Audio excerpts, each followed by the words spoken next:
And here is our player, the Protoss in red at the top right, who is up 1 game to 0. 1 game to 0, rather. Single game is not plural. Can he bring it to a plural? HongUn Prime win. HongUn Prime World Elite. Got some fans in the audience for him. Yes, it does. It certainly does. And here we have our Zerg challenger.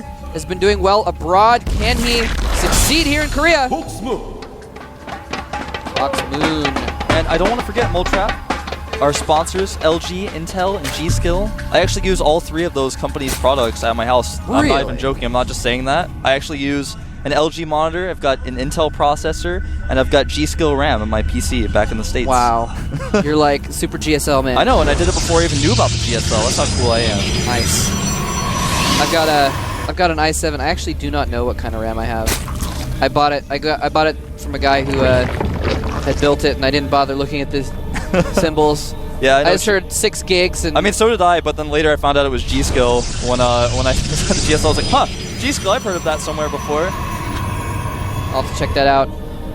Anyway, so HongUn trying to block the hatchery at the natural, which is going to exist at some point in the future.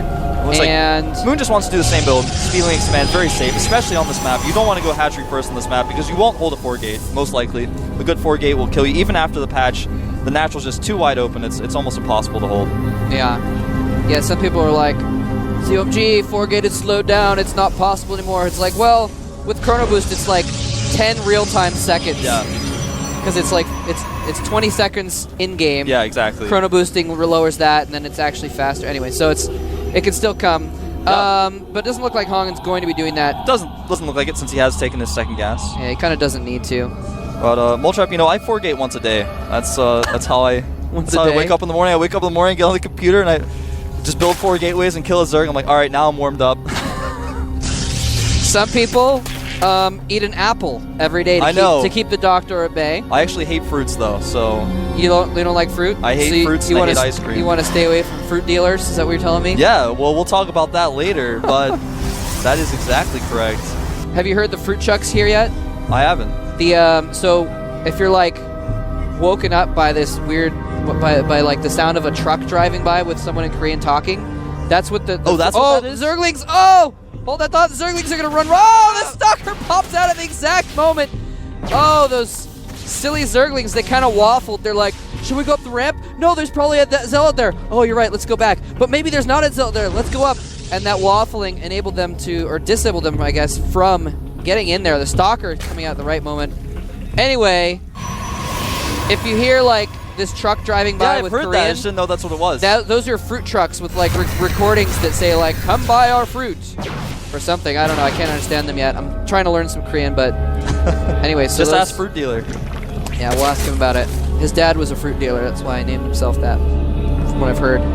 Well, the Zerglings did not get inside, but that's okay because they did see the Stalker, which is what they wanted to see. And it looks like HongUn is actually going to make 3 gateways this time, rather than just trying to do it with 2. And you pretty much have to on this map. The natural, like I said, is very wide open, and to try to cut it with just 2 gates, less sentries, most likely not going to happen. Yeah, and he does have the Twilight Council up now as well, so he might even be just going for... Oh, I didn't even catch that. He might be going for a 1-base Blink Stalker, what it looks like. I'm not sure. Yeah, that's entirely possible. It could be one of those DT expands that we've seen Inca try and sometimes not succeed with recently. Yep, sometimes he doesn't succeed ever with that. Nope, he is going to expand off of it. Yeah, there's the Blink. And so far, the Zerg, Moon, he has no idea what's going on inside the base. He just thinks it's going to be a normal expand. Yeah, he does have that Overlord parked on the top of HongUn's base. He might try and run it in there, but I don't know if he would see anything before it died. Depends on the direction he went with it. But again, HongUn warping in lots of Stalkers, only 2 sentries this time. So, if Moon sees that, yeah, it might be kind of telling for him. What he really sees, I think, right now is no forge. He's probably thinking, okay, you don't have a forge. That's a little bit funky. What are you doing in your main base? And Chrono boosting out that Blink research. A 4th gateway going down as well. He'll be able to support lots of gateways once he gets his economy going. He does, in fact, have 26 probes at this point, so if he keeps producing them, he'll be able to start getting some extra minerals from that second base as soon as it's up. Looks like Moon is going to be really aggressive with some roaches moving them out in the middle of the map. I wouldn't say it's an all-in, but it's a very, very aggressive roach speedling attack coming through the center. And, you know, with the Blink research, though, HongUn should be able to hold this. He's actually canceled the Nexus as well. Yeah, this is designed to punish Protoss players who have nothing but sentries, and he's got a lot of Zealots, though, so he's going to be able to deal pretty good damage. Falling back to this Xel'Naga tower, having to fight against the wall. He could blink up to the high ground, though, if he needs to, but he's losing Stalkers instead of blinking them. And he needs to be a lot better with his blink. He's not getting out of range of those roaches, and his injured Stalkers kick the bucket, and he might lose even more if he's not careful. Almost loses another Stalker, and he's going to be forced to not just cancel that Nexus, but also turn tail and run back to Mommy Executor back in his base, while Moon takes a third at the gold. Now, what was interesting about that battle is HongUn had a split second where he could have used the Xel'Naga Watchtower's vision to jump onto the high ground, but he just didn't do it. Now he's being aggressive again, and I completely disagree with this. If he gets trapped, he's going to be in so much trouble. Does blink away, but there are so many speedlings surrounding all of those Stalkers, and unfortunately for HongUn, I think he's going to lose all of these Stalkers trying to blink away, but he's lost so much. The supplies right now, 72 supply to 47 supply. HongUn Prime is in trouble, Moltrap. Oh my gosh, his Stalkers get caught again. He's blinking them out of the way, but the Zerglings being relentless, just charging in and hitting whatever Stalkers in front. The Roach is charging in as well. He's down to just a few Stalkers, and they're all very badly damaged. Blinks up to the high ground, and that's going to save him temporarily. But, man, Moon getting his third base. Even going to take a fourth macro hatchery at his nap. He's going to have so much production. HongUn catching some of these roaches, but again, I'm not sure if he should be doing this. Being very careful, though, does stay close to his base so he can blink back up to the high ground if he needs to. Picking off some Zerglings and roaches where he can, but just losing so many hit points on those Stalkers. Yeah, this is nice going up against this wall, and then when they're injured, he can get them completely out of the battle so they can't just die to the extra roaches. That was actually a really nice move there. He needs to wait for those shields to recharge, though. A big mistake, I think, by not Fruit Dealer, Moon trying to attack. In that scenario, should have just backed up. He's got a better army, he's got a better economy. There's no real reason for him to try to trap those Stalkers. It looks like he is going to go home now.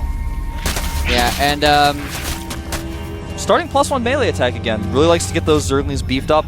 HongUn going to move out again with these Stalkers. Trying to be aggressive. Feels pretty comfortable after he killed a lot of those roaches. I mean, he kind of has to, because what's his alternative? If he just chills in his base, he can't take a second. He can't let Moon drone up and hold that thought. More Zerglings coming in to trap those Stalkers again. Again, they're just don't have anywhere to blink out, and this time Moon actually does have the production. Stalkers going down left and right. There's only 3 left being chased away, and 2 are going to go down. The one last Stalker of that battle with 7 kills on it is going to escape, but Moon currently has 36 drones, not as many as he wants with that many bases, but still enough to keep up and actually surpass HongUn Prime in his production. Yeah, I mean, let me give you guys some numbers. 26 probes to 41 drones, 41 Zerglings, and 13 roaches, just 3 Zealots and 6 Stalkers. Oh my gosh, that's bad. It's looking pretty bad. 101 supply to 48 supply. Blink can only do so much. Exactly, that's exactly what I was going to say. Those exact words. Blink, not going to win this one. See, HongUn, though, is going to try it. Moving down here to the third base of Moon. Moon just needs to surround these. They don't have vision of the high ground to blink back just yet. Does barely get it. Wow, nice move there by HongUn. There's just so many Zerglings. They can be everywhere. They can run around to the top a lot faster than he can even blink there. And GG comes from HongUn. Moon is not out of this yet. Wolf, he is still in it. He's bringing it to a third and final match with some spectacular play. And I think he just kind of didn't, and you saw how relatively low drones he had at the end there. I think he started producing units earlier so he didn't get caught off guard like last time, and it worked out for him. Yeah, definitely so. He just always won those engagements. Moon looks a little bit, he's like, all right, I'm still in this. Not going to lose the third game. I'm feeling confident now. It's always better if you're 1-1 if you won the second game, I feel like. Because if you win the first game and lose the second game, you're like, uh-oh, I could lose this. Yeah. Well, and losing, for those of you that are new to StarCraft, losing is bad. Yeah. It's something you want to avoid generally. Yeah, if you're a new StarCraft player, if one of your friends tells you, or if you're in a ladder game, you're in Bronze League, and one of your friends or one of your opponents on ladder just says, hey, press F10 and N, it gives you extra minerals, don't do it. No. Don't do it. Not a good idea. Don't press Alt F4 either. Although StarCraft has a catch for that. I think it asks you if you're sure. Does it really? Yeah. It's like, are you sure you want to do this? While you're at it, tear your Alt key off of your keyboard, as a matter of fact, Yeah. so you don't accidentally Alt tab.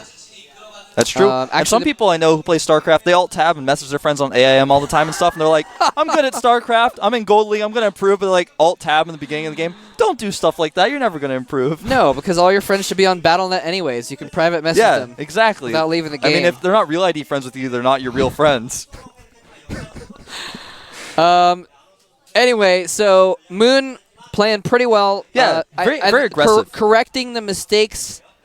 I don't even want to say mistakes. Correcting the inadequacies of their build. Hello from there we Canada. go, our Canadian fans. He loves Marine King Prime. Marine King playing later today. That's right. Some cool folks GSL from Canada for the coming win. down to the studio.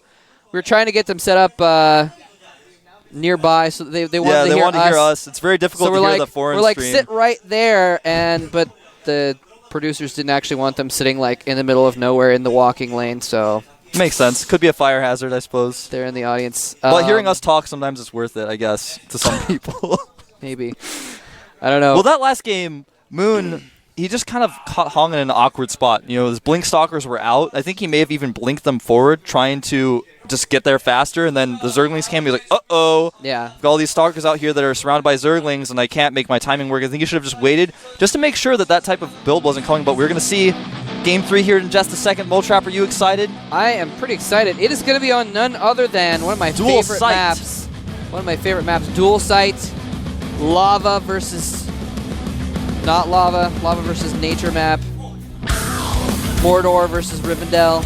Yeah, that's actually Light versus what I dark. think of when I see it. I think of just Lord of the Rings type reference. Yeah.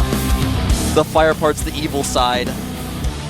I don't think a single Dual Sight game went by that I didn't talk about Lord of the Rings at least a little bit. Yeah, that's true, actually. I remember that. Anyway, but yeah, I'm really excited about this. It's going to be a 2-spawn map, so might play out similar to the last game. We'll find out who's going to close out the win and advance to the round of 32.